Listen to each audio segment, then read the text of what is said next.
Profesor, profe, una consulta. Es hasta nomás. Es nomás sistema circulatorio y. Pero no el linfoide, no es tanto. No vamos ¿Hasta dónde entra la prueba, la materia del certamen? Eso te pregunto. Según info, o sea, según el sílabus entra hasta solamente. Sí, es que subió más cosas, por eso lo pregunto. Pero es para después. Estuve trabajando y avancé nomás con mi archivo. Ah, ya. El 9 es mejor que todos ustedes, pero los demás.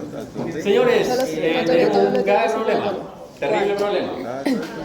A mí me dijeron, profe, tenemos un certamen el mismo día. Me llegó un correo diciendo que el certamen es el 10, no el 12.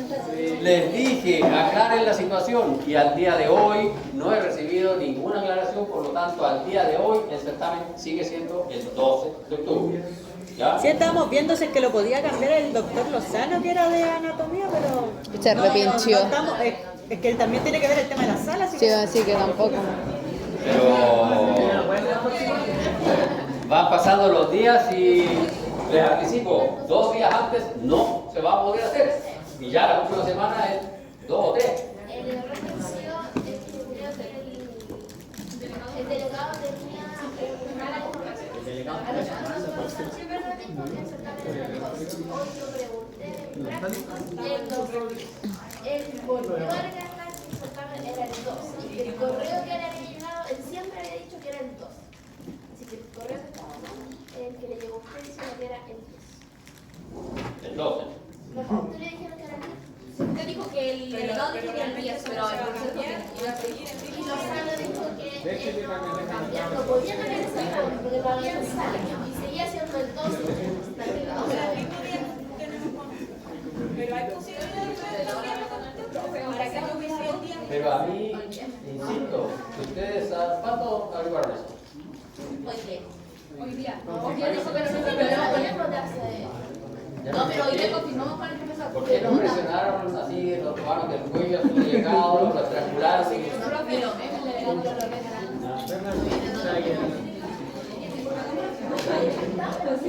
Ya. Entonces vamos a nombrar delegado subrogante. Usted es el delegado subrogante y usted va a hacer una encuesta breve, todo el curso, Ah, bueno. en donde todos confirmen que efectivamente están en conocimiento de que el certamen de anatomía es el 12. Por ese correo yo solicito mañana a primera hora que me cambien la fecha de mi certamen, ¿ya? ¿Para antes o para después? Ojalá para después, pero Cuando haya sala. cuando haya sala, pues, sí, por eso es que les pedí esto con anticipación. No me echen la culpa a mí, yo les digo, tenemos un grave problema. Yo les pedí esto con anticipación, les avisé. Ahora la señora de horario me va a decir, sí, profe, en la semana esa solo puedo el 9 o el 8. ¿Ya? Entonces, por favor, hoy, si usted sale de clase, realiza la encuesta. Yo necesito que me confirmen que todo el mundo tiene problema el 12, porque yo no puedo llegar y cambiar, ya fijé esa fecha, informé esa fecha por Infoda, no la puedo cambiar porque luego van a llegar algunos el 12, profe, pero es que el certamen era el 12, usted lo publicó, ¿ya? Entonces por eso necesito respaldo, yo no puedo cambiar la fecha así tan fácilmente. O sea, sí se pueden cambiar, pero necesito respaldo de el conocimiento del curso para que después el curso completo no me reclame y no llega y yo fijo la fecha del certamen para el jueves, viernes 13. ¿Y entonces la encuesta sigue como el 12 o si quieren cambiar? La pregunta es, ¿está 100% seguro que el certamen de anatomía es el 12? ¿Tiene problemas el 12 para hacer su certamen? Sí. Si la respuesta es sí, perfecto. Cambiamos la... ¿Ya? Bien, incluso puede hacerlo al tiro porque están diciendo que la hagan cambiar. Muy buenas tardes, ¿cómo están ustedes? Bien, bien. Ya, vamos entonces a seguir con nuestros temas, porque esto entra en el certamen. Por lo tanto, vamos a revisar el tejido sanguíneo, la sangre, y la sangre en algunos libros, algunos enfoques histológicos bien particulares, aparece como un tejido conectivo, ¿ya? Y lo denominan tejido conectivo fluido. Sin embargo, tiene sus problemas porque nosotros definimos tejido conectivo como una unidad que tiene fibras, matriz extracelular, con fibras, con protoglucanos, y tiene elementos celulares. La sangre tendría los elementos celulares. Estos son elementos celulares. ¿Ya? Acá hay otros elementos que no son células propiamente tal, pero tendría elementos celulares. Pero la matriz extracelular, según esta teoría, sería líquida. Pero no tendría fibras, porque la sangre no tiene fibras, tiene fibrinógeno. Que el fibrinógeno, cuando se activa, produce fibrina, y la fibrina forma estas redes de fibra que son los tapones de los coágulos. Pero eso es cuando ya no es sangre, cuando es un tapón hemostático, por lo tanto, es discutible esta denominación de tejido conectivo fluido. ¿Ya? Una pregunta, ¿hasta qué PPT está? Lo que está establecido en el sílabo, que creo que es hasta circulatorio. Ah, está. ¿Ya? Por lo menos todo sangre entra. A ver, Schroeder, si hace su pega bien y logro cambiar la fecha, le doy. Las 7 décimas que le quitó. Le doy garantía de que solo va a entrar esta sangre. Dejamos el circulatorio fuera. Ya, por favor, Choder. Hoy día. Hoy día. ¿Ya? Bien. Entonces, dijimos el problema de la maldición de que yo me aprenda el apellido o el nombre de alguien. Entonces, dijimos que este tejido especial, particular, fluido, tenía elementos figurados y tenía un extracelular. En este caso, el extracelular es un fluido que es el plasma sanguíneo. ¿Ya? Y los elementos se denominan células o elementos figurados. ¿Por qué muchos textos no aparecen como células? Porque algunos de estos elementos carecen de núcleo. Por ejemplo, los glóbulos rojos no tienen núcleo, no pueden realizar mitosis, etc. De hecho, tienen una vida media bastante corta, entonces como que pierden el título de células. Y hay otros elementos que son más pequeñitos, que son las plaquetas, que también no corresponderían a células propiamente tal. Entonces la sangre tendría elementos figurados como los representantes de las células, y serían los eritrocitos, los leucocitos y las plaquetas. Y la matriz extracelular sería el plasma sanguíneo. Esos serían los elementos que constituyen este tejido. Bien, ¿cuáles son los estudios más recurrentes en el caso de la sangre? El estudio más recurrente en la sangre es el hematocrito, y para esto se toma una muestra de sangre del paciente. Esa muestra de sangre se dispone en un tubo y ese tubo se centrifuga la verdad que a bajas revoluciones, y con eso se consigue que sedimenten los elementos figurados, y los elementos figurados se sedimentan en el fondo del tubo, y en la parte superior del tubo queda el plasma, y en la zona media, entre los elementos figurados eritrocíticos y el plasma, queda una zona blanca, que son los elementos figurados de tipo leucocitos o glóbulos blancos, ¿ya? Entonces, este es un hematocrito. El hematocrito generalmente es el 40 y algo por ciento, 46%, 47%. Es un indicador clínico cuando una persona está muy afectada por alguna patología. El hematocrito puede estar muy bajo y ahí se habla de anemia. Sin embargo, ese hematocrito va a depender de la persona si vive en altura o vive a nivel del mar. Los hematocritos a nivel del mar generalmente son bajos, 40 y tantos. Si vive en las alturas, el hematocrito es mucho más alto. Y en el caso de las mujeres hay una condición fisiológica que es el trastorno del embarazo, ¿ya? Y ese trastorno del embarazo genera un hematocrito bajo, de 30 y tanto, 37. ¿Ya? Entonces, en ese caso, sí, la mujer no está anémica, está sufriendo un trastorno fisiológico, que tampoco debería llamarse trastorno, sino que está bajo una condición fisiológica que es el embarazo. ¿Ya? Entonces, si bien es cierto, es un indicador de alteraciones, hay que tener mucho cuidado con la interpretación. ¿Ya? Bien. Acá está nuestro hematocrito y aquí más o menos establece el hematocrito un 55% de plasma, un 45% de elementos figurados. A nosotros nos van a interesar esta parte de la diapositiva. Arriba, acá está lo que corresponde más o menos nuestra sangre, son 5 litros de sangre, más o menos el 10% de nuestro, entre el 8 y el 10% del peso de nuestro cuerpo. De la sangre el 55% es plasma, de ese plasma el 91% es agua, 7% son proteínas, y de esas proteínas las más abundantes son la albúmina, la globulina, el fibrinógeno. La albúmina, el 54%, la albúmina de la sangre es un transportador inespecífico de un montón de cosas, y además funciona para mantener la homeostasis de la sangre. Entonces cuando falla la albúmina, Es decir, cuando falla nuestro hígado, que es el que produce la albúmina, se producen descompensaciones en la sangre y eso que al final genera daños en todos los demás órganos, en el riñón, porque el riñón empieza a producir alteraciones en el filtrado, etc. Bien, los elementos figurados, que es la parte de la histología. Los elementos figurados, si ustedes se fijan acá, aparentemente son varios, son como 4 o 5, y entre ellos vamos a tener las plaquetas. Son entre 150.000 y 400.000 plaquetas por ml de sangre. Vamos a tener los glóbulos blancos, que son entre 5.000 a 10.000. Y si ustedes se fijan acá, los glóbulos blancos son neutrófilos, linfocitos, monocitos, eosinófilos y basófilos. Son 5 tipos de glóbulos blancos. Y luego vamos a tener los glóbulos rojos o eritrocitos, que son entre 4,8 a 5,4 millones de elementos. Hasta el momento hemos visto cómo algunos parámetros generales de la sangre y hemos visto cómo se estudia la sangre desde el punto de vista clínico. Pero cómo se estudia la sangre desde el punto de vista de la histología, nosotros queremos ver estos elementos, queremos verlos. Para poder verlos es bien fácil. Lo que se hace es pinchar el dedo del paciente o la persona que queramos ver su sangre. Se pincha con un elemento que se llama lanceta y con esa lanceta se hace una pequeña herida, luego se toma con un tubo capilar un poquito de esa sangre, esa gotita de sangre se dispone sobre un portaobjeto y luego con un cubreobjeto se hace lo que se denomina un frotis sanguíneo. Frotis sanguíneo. Es decir, se extiende esa gota de sangre por todo el vidrio portaobjeto, tratando de que ojalá quede una monocapa. Esto es bien, sí, de apariencia es bastante fácil, pero la verdad que se requiere bastante práctica, ¿ya? Para que quede bonito el frotis. Y lo que ustedes tienen acá es una imagen histológica de un frotis sanguíneo, y así los histólogos pueden hacer estudios del frotis sanguíneo, no solo los histólogos, sino los hematólogos también.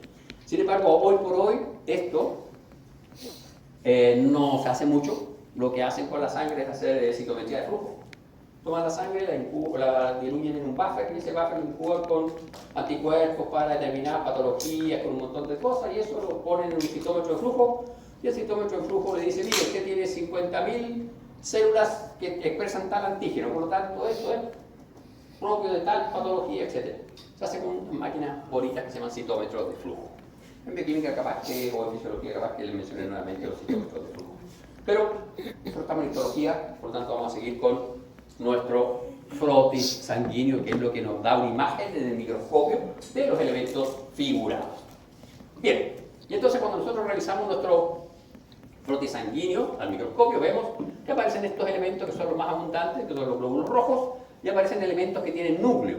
Los elementos nucleados que están presentes en la sangre tienen núcleos bien variados y bien particulares, ¿ya? Y estos elementos son los leucocitos.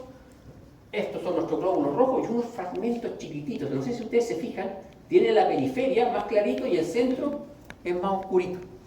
De hecho, el centro es un poco basófilo y la periferia es más eosinófila, más clarita. Esos elementos pequeñitos son las plaquetas. Y entonces los eritrocitos y las plaquetas desempeñan sus funciones en el torrente sanguíneo. En cambio, los leucocitos solo transitan por el torrente sanguíneo y cumplen sus funciones fuera del torrente sanguíneo. Ellos van al tejido conectivo. El monocito, por ejemplo, va al tejido conectivo, pasa por las vénulas y se transforma el tejido conectivo en macrófago y ahí cumple su función.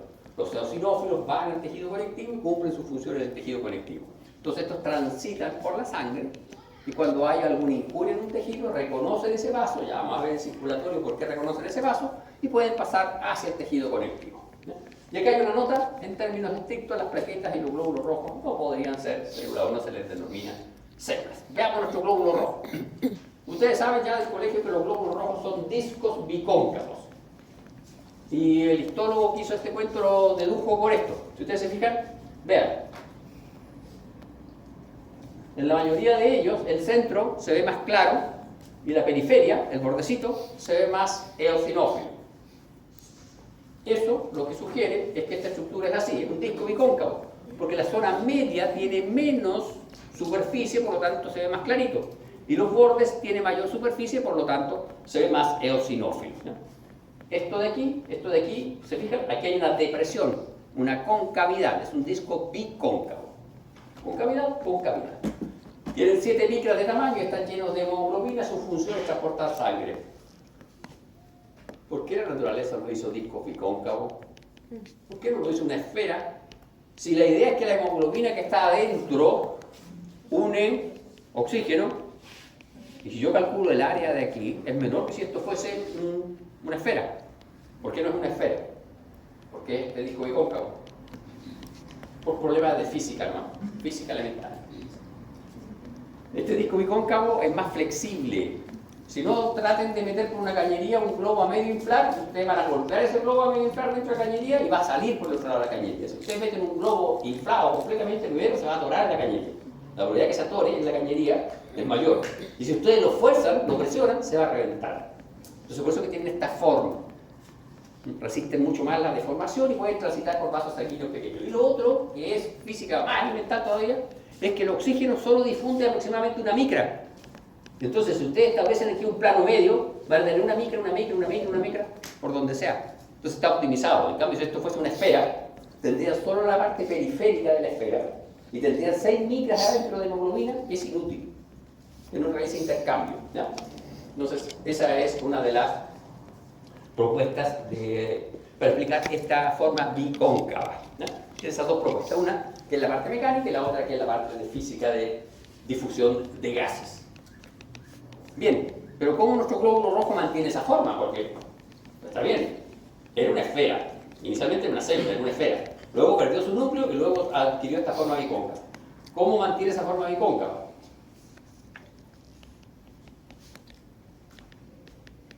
Se lo leyó lo de nervioso. ¿Se acuerdan que la mielina era una bicapa que se enrollaba y que tenía un espesor, un espaciado perfecto? Lo mismo acá, proteínas transmembranas que se anclan al citoesqueleto de la célula y con eso mantienen la forma de la célula. ¿Ya? Son proteínas transmembranas que anclan al citoesqueleto de la célula y con eso mantienen la forma, el disco bicóncavo se mantiene así. Y una de esas proteínas es la espectrina que se une a la anserina. ¿Ya? Esta espectrina y esta anserina participan en la mantención de la forma bicóncava y cuando fallan, cuando hay mitosis en las personas de esas espectrinas, de esas anserinas, se produce una patología que se llama esferocitosis hereditaria, porque se altera la anserina y la espectrina, por lo tanto no se unen, y si no se unen pierde su forma bicóncava, de ahí el nombre, esferocitosis, se transforman en esferocitos, ¿ya? Y esto es una patología que se hereda. Otros elementos interesantes es la glucoforina. La glucoforina C desempeña un papel importante en la adhesión de la membrana a la célula del citoesqueleto. Pero no solo eso, sino que si ustedes se fijan, estas que son las glucoforinas, tienen carbohidratos. Y esos carbohidratos miran hacia el exterior de la célula. Estos carbohidratos son importantes en el reconocimiento de la célula por parte de macrófagos. Ustedes saben que los glóbulos rojos viven más o menos 21 días. ¿Y cómo sabe la célula que tiene que remover al macrófago? Que el macrófago tiene más de 21 días. Es fácil, es como ustedes cuando ustedes van a la disco. ¿Cómo sabe el guardia de la disco que ustedes tienen más de 18 años y les pide carnet de identidad?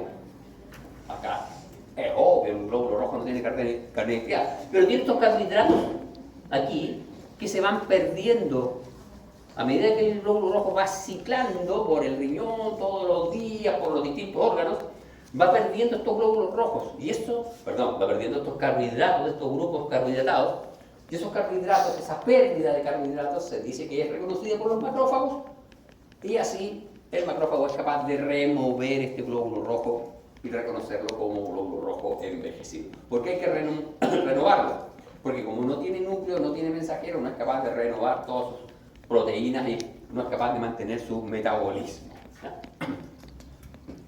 Bien, como tiene problemas para mantener su forma, obviamente van a aparecer alteraciones en la forma de los eritrocitos.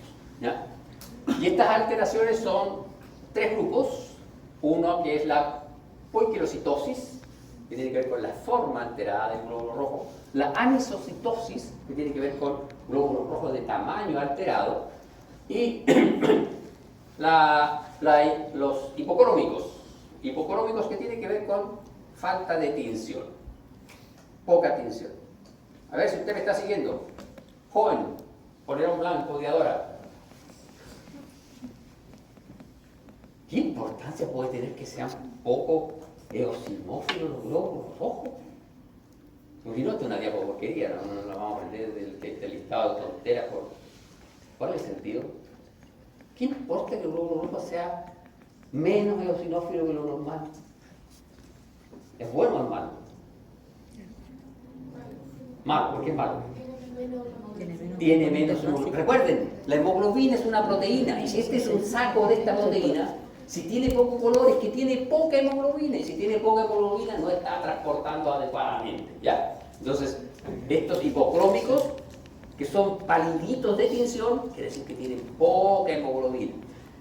La anisocitosis no tiene mucho problema en el caso de la microcitosis, pero sí la macrocitosis, porque cuando son muy grandes pueden obstruirse los capilares pequeños.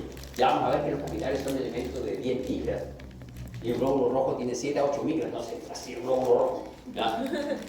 Bien, veamos la poiquilocitosis. Esta es forma alterada. Aquí no se describen muchas fallas en la funcionalidad, pero sí en la circulación. Por ejemplo, los acantocitos tienen forma de espículas. Tienen los acantocitos, son así, como un ericito de mar, tienen puntitas. ¿Ya? Déjame ver lo que elimino.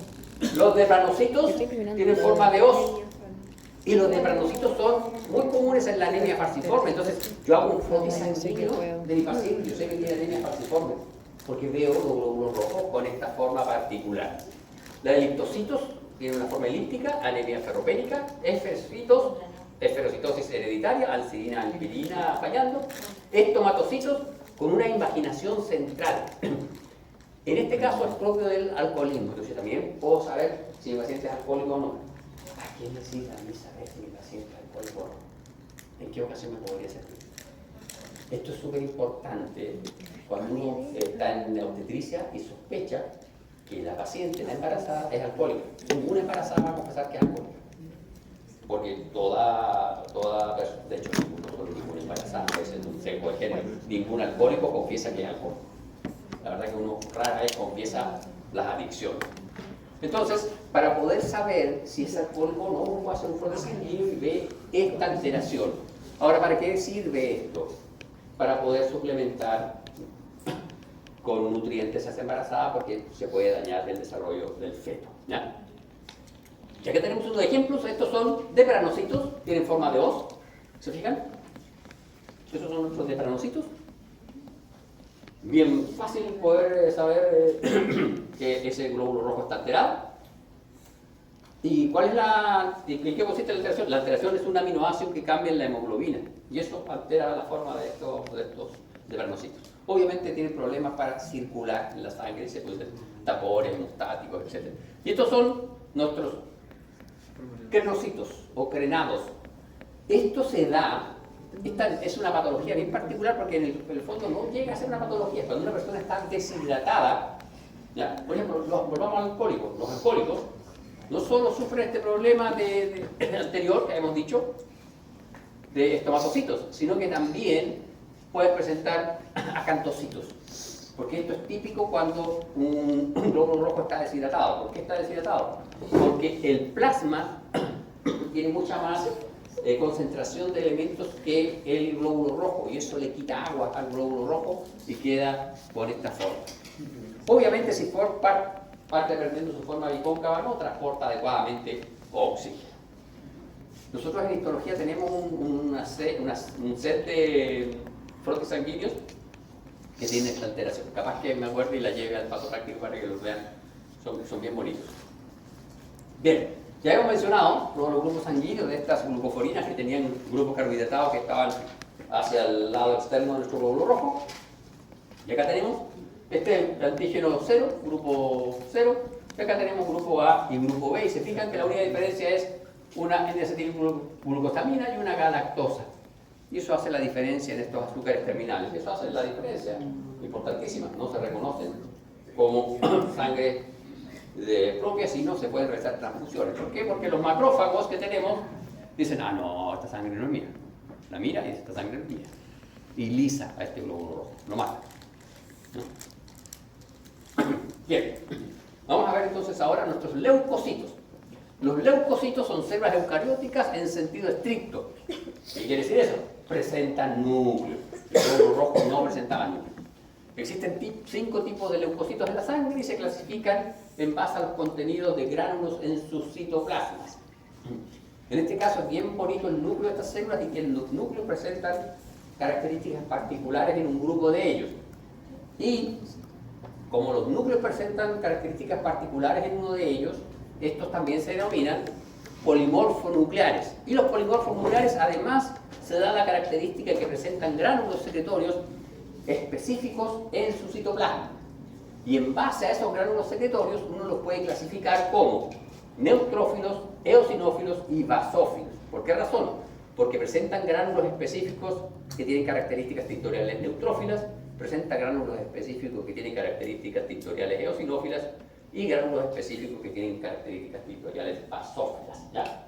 Y se tienen esos gránulos. Y esos son los granulocitos. Los agranulocitos se caracterizan porque no presentan gránulos específicos, ¿ya? Pero sí presentan alteraciones en sus núcleos, ¿ya? Entonces se denominan agranulares. Y son los linfocitos y los monocitos. Pero vale mencionar, yo digo agranulares y digo que no presentan gránulos específicos.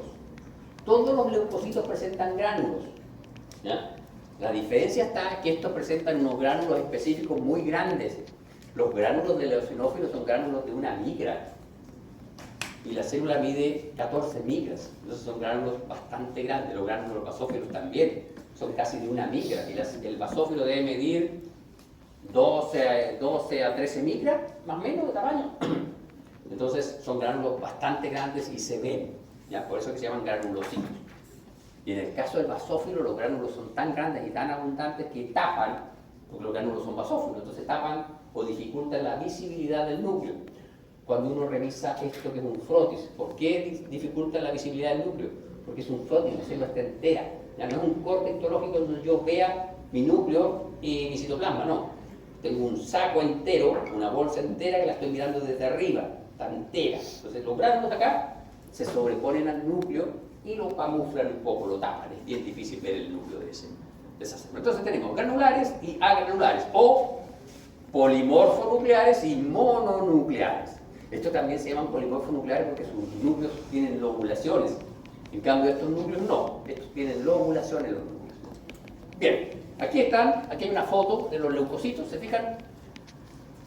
Granulares, agranulares, neutrófilo, eosinófilo, basófilo. Siempre se mencionan en ese orden, ¿ya? Y se mencionan en ese orden por una razón muy simple, por la abundancia en sangre. Estos son los más abundantes de los granulocitos, estos los siguen, y este es el menos abundante de los granulocitos.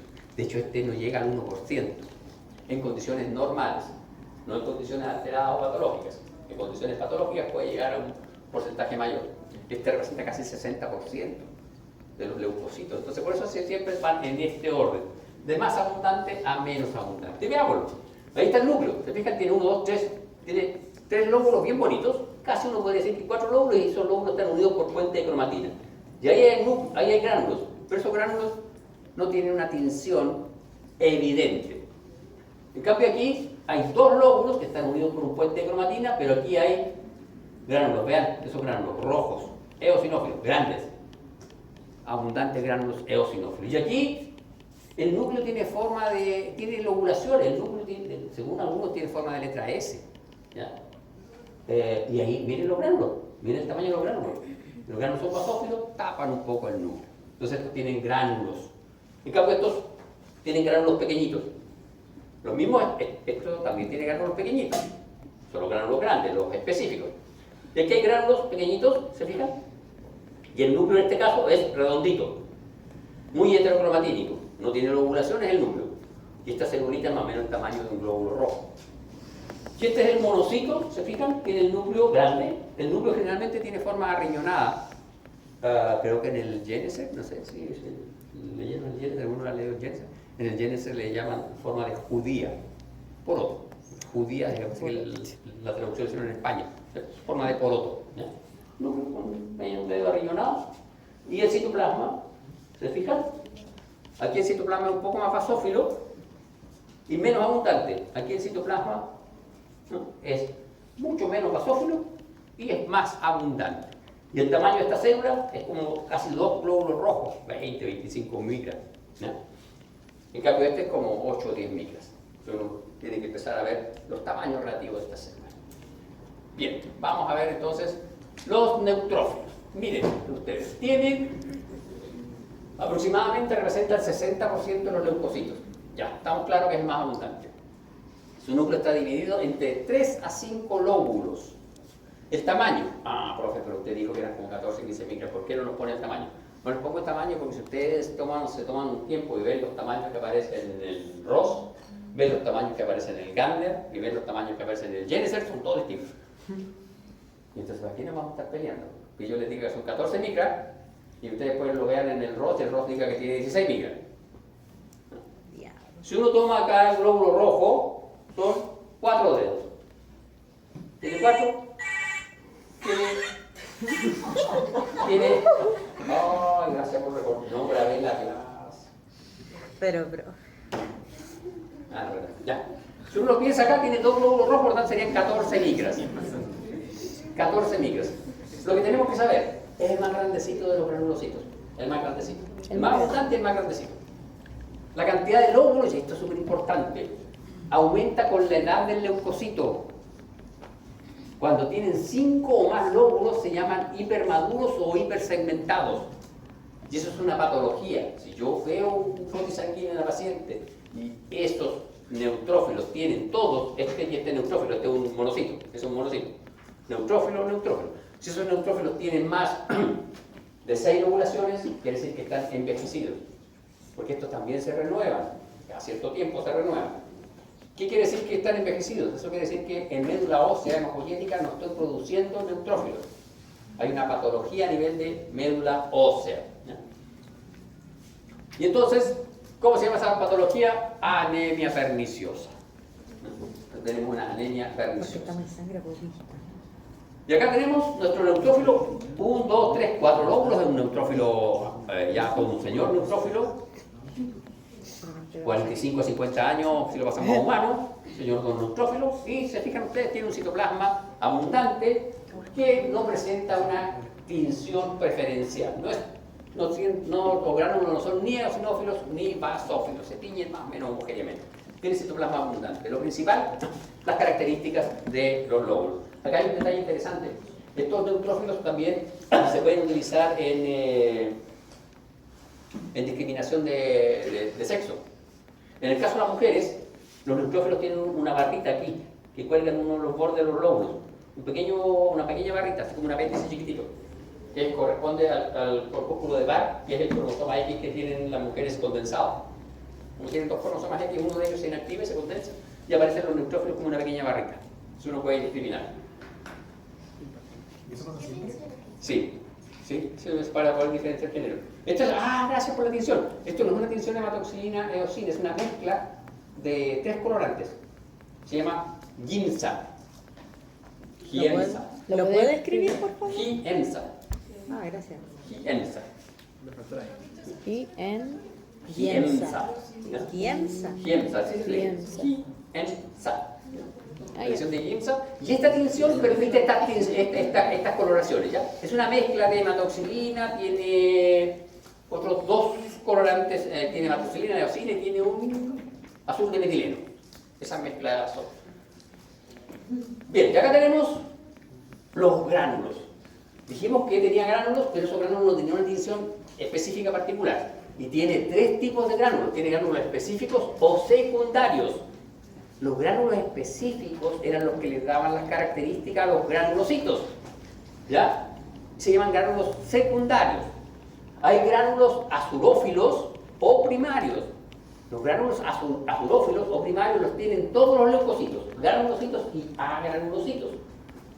Pero los granulocitos tienen estos gránulos secundarios, por eso se llaman secundarios o específicos, que le dan la propiedad a este granulocito. Y los gránulos terciarios en este caso tienen gelatinasa, catepsina, etc. Este tiene fosfatasa alcalina, lactoferrina, colagenasa y lisocima. La lisocima nos da una idea. La lisocima es un agente bactericida. Por lo tanto, esta célula tiene que ver con fagocitosis o defensa contra bacterias. Y de hecho, cuando uno tiene una infección bacteriana más o menos importante, estos neutrófilos están aumentados. Bueno, y los gránulos primarios son lisosomas, porque este puede fagocitar, ¿no? Bien, eosinófilo, representa entre el 1 y el 6%. Su núcleo está dividido en 2 lóbulos, y si nosotros calculamos el tamaño de nuestro eosinófilo, en este caso son 4 dedos, sigue igual, se fijan, tiene un poquito menos, un poquito más chiquitito. El otro era 14 micras, estos son como 13 micras, ¿ya? El citoplasma está cubierto por grandes gránulos muy eosinófilos, entre 0,5 y 1 micra. Lo interesante, estos gránulos, pese a que la célula está completa, rara vez cubren el núcleo. Uno siempre ve el núcleo, ¿ves? Acá están los 2 lóbulos y ahí están los gránulos. Aquí están los 2 lóbulos y ahí están los gránulos. Muy grandes los gránulos eosinófilos, ¿no? Los gránulos específicos o secundarios poseen en su interior un cristal electrón denso que contiene proteína básica mayor, proteína eosinofílica catiónica, neurotoxina derivada de eosinófilo. La proteína eosinófila catiónica es una proteína que se une a la membrana de los parásitos y genera poros en la membrana de los parásitos. Entonces eso nos está diciendo, ajá, esta celulita aumenta en las infecciones parasitarias. Si yo tomo sangre de un paciente y me encuentro con que estos eosinófilos están el 20%, quiere decir que esa persona tiene una infección parasitaria bastante importante, ¿no? Y los gránulos azurófilos son lisosomas. Recuerden, los azurófilos los tienen todos los leucocitos. Basófilo. El basófilo representa aproximadamente entre el 0,5 y el 1%. Es el menos abundante. Su núcleo está dividido, tiene una forma de S y suele estar oculto. Esto es un basófilo, esos son los gránulos. Y por aquí debajo se ve el núcleo así como en forma de letra C. No es mucho S, pero... Y lo otro, si ustedes toman acá está nuestra medida, se fijan, este es un poquito más pequeñito, es el más pequeñito de todos. El otro tenía 13, le vamos a poner 12 micras de tamaño, un poquito más chiquitito.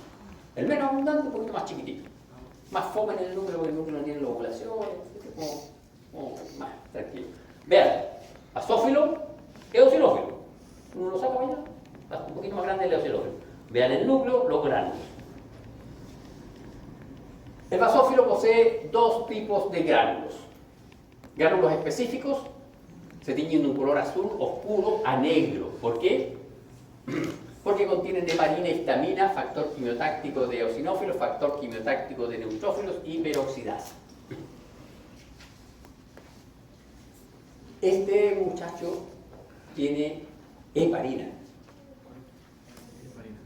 ¿Qué célula revisamos que tenía heparina y tenía histamina? Mi mente. ¿Y tenía unos gránulos? Era. Suena en la matriz de esta célula. Me suena demasiado. ¿Cierto? Y el certamen es la próxima semana. La próxima semana. Próxima. No sé si. Te lo vamos a adelantar. No lo quiero. ¿Quieres que me pregunten para el de mañana? Estoy bloqueado el de mañana, que quiere que se me ¿El de mañana, profe? ¿Quieres de No sé, semanas? me suena loco. Era, ¿se acuerdan? El mastocito se lo ha cebado. ¿Y el mastocito con qué estaba relacionado? Con las alergias. Este también está relacionado con los procesos alérgicos. Si uno tiene una alergia importante, van a estar aumentados nuestros basófilos en sangre, ¿ya? Y los gránulos azurófilos, obviamente, son gránulos propios de todos los leucocitos. Y acá tenemos, ¿se fijan? Característica histológica de los granulocitos. Acá están nuestros granulocitos. Este es un neutrófilo, ese es un neutrófilo. Ah, ahí está. ¿Se fijan? Ese es el corpúsculo. Por lo tanto, esta muestra de sangre es de una mujer. Ahí está, la colita. Neutrófilo. Aquí va madurando el núcleo. Ustedes pueden decir que este es un neutrófilo joven, este es maduro y este es más viejo. Pasa lo mismo con los eosinófilos. Vean, el núcleo. Eosinófilo joven, maduro, viejo. Basófilo, joven, maduro, viejo. Y aquí ustedes pueden ver los tamaños. ¿Se fijan? más grande, mediano, más pequeño. Es importante esto, que entiendan que estas células maduran en médula ósea y salen, comillas, salen maduras hacia la sangre, pero no todas tienen que estar con el mismo grado de maduración, por lo tanto nosotros podemos encontrar neutrófilos por este núcleo o neutrófilos así. Ahora, si los núcleos de nuestros neutrófilos están muy hacia acá, tenemos una patología. Quiere decir que están saliendo neutrófilos inmaduros a la sangre. Y no solo los neutrófilos, estas células también, pero es muy evidente en los neutrófilos. Porque son los más abundantes, entonces uno los puede registrar mucho más fácil. Y eso en clínica se denomina desviación hacia la izquierda. Porque aquí está el límite, la barrera. Hacia acá van madurando. Cuando están hipermaduros y tenemos una anemia perniciosa, es una desviación hacia la derecha. Tenemos elementos leucocitarios muy maduros. Si empiezan a aparecer muchos inmaduros, también tenemos una patología. Tenemos un tumor en médula ósea, un cáncer, una leucemia, que son elementos inmaduros. No sé, ninguno de los dos lados mejor, ¿ves? Ningún extremo, ni la izquierda ni la derecha, el extremo es bueno. Hay que quedarse por acá por la mitad. Bien, señores, esa es nuestra última diapositiva.